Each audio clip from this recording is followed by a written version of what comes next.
I never paid much attention to mirrors. They're part of the room, part of the routine.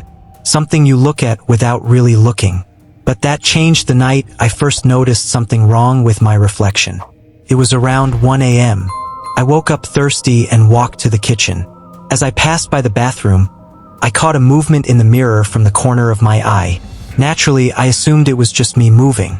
But when I stopped, the reflection kept moving for half a second longer. Tiny delay, barely noticeable, but unmistakably wrong.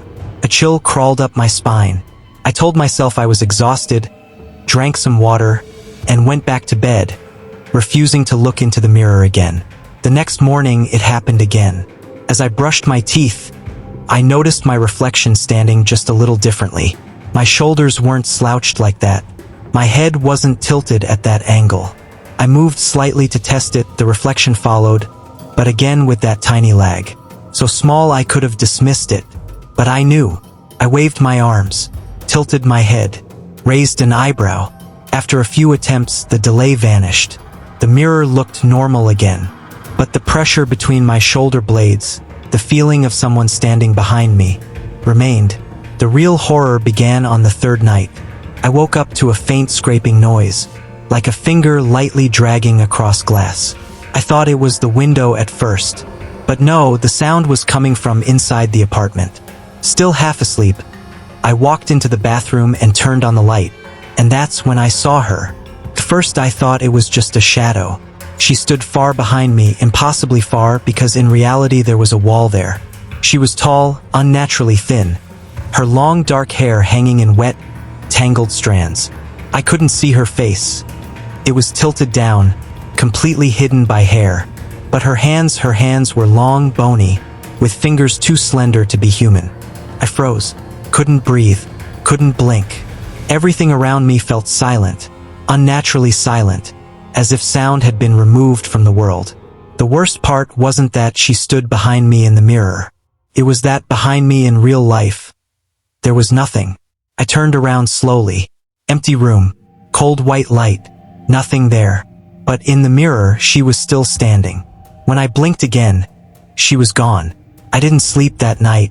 By morning, every reflective surface felt dangerous. The toaster, my phone screen, car windows, even puddles on the sidewalk. I kept lowering my gaze, terrified of accidentally seeing her again. That evening, I decided to prove to myself it was all in my head. I turned on the bathroom light and stared into the mirror. Normal.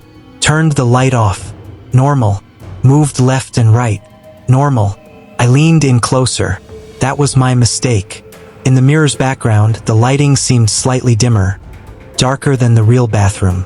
Subtle but wrong. I stepped back, and the moment I took the third step, I felt it, a cold breath along my spine. I turned back to the mirror, and she was there again. Closer. Not far behind my reflection anymore. Just a few steps away. I whirl around. Empty room. When I look back, she's inches behind my reflected shoulder, and she is smiling. A horrible, wide, stretched smile that looked physically impossible.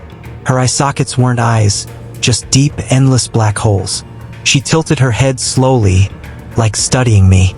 My reflection didn't move at all. I punched the mirror in panic. It shook but didn't break. She pressed her hand against the inside of the mirror. Dark, wet streaks smeared across the surface. I ran out. After that, I covered every mirror in the apartment, turned my phone face down, walked in the dark so the windows wouldn't reflect me.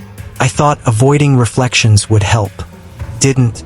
The fourth night, I woke to someone breathing into my ear. Not warm human breath, cold, freezing like winter air. I shot up and turned on the light.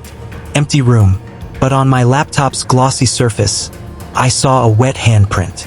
Long fingers, too long, and beside it, a small piece of mirror glass, wet on the back. She was trying to break through, not from one mirror, from all of them. I ran to my mother's house the next day. I convinced myself that if I left my apartment, it would stop. But her house had a mirror in the hallway. When I walked past it, I felt that familiar cold pressure behind me. Against my better judgment, I looked. She was there, but much closer now. And this time, my reflection wasn't copying me. It stood perfectly still with wide, terrified eyes as the figure behind it reached out and touched its shoulder with those long fingers. I dropped my bags and ran to the kitchen. My mother followed, confused and worried. I told her not to look at any reflections. She didn't believe me until she glanced at the microwave door. Her face turned pale instantly. She saw something too. She never said what. We sat in the dark the entire night, avoiding every reflective surface. In the morning, I returned home, because I understood something crucial. She wasn't attached to a place, or a mirror. She was attached to me. When I entered my apartment, the bathroom floor was covered in shattered pieces of the mirror, as if something had broken it from the inside. On the wall, written with wet streaks of fingertips, "Turn around." I stood frozen. If I didn't turn around, she'd force me. If I did, I wasn't sure what would happen. I took a slow step forward, then another, then another. I stared at the floor, refusing to look anywhere else. Almost out of the bathroom, a tiny fragment of mirror slid across the tile in front of me. Something pushed it. In the shard, I saw her face staring up from below, smiling that impossible smile. I raised my head, and for the first time, she wasn't in the mirror. She was in the room, tall, dripping, cold, standing inches away. Her empty black eyes locked onto mine. Her fingers reached toward my throat, and everything went black. I woke up in my bed. I don't know if she knocked me out, or if I fainted, or if she let me go. But the walls around me, they were covered in wet handprints, long, thin, reaching toward the bed. In the center, written clearly, "You see me now." She appears in every reflection now, even when I don't look directly. I see her at the edge of my vision. I feel her standing just behind me. Every night she gets closer. This morning, in the black screen of my phone, she was right over my shoulder. Her hair brushed my neck. I know what she wants. She wants me to turn around. And one night, I will.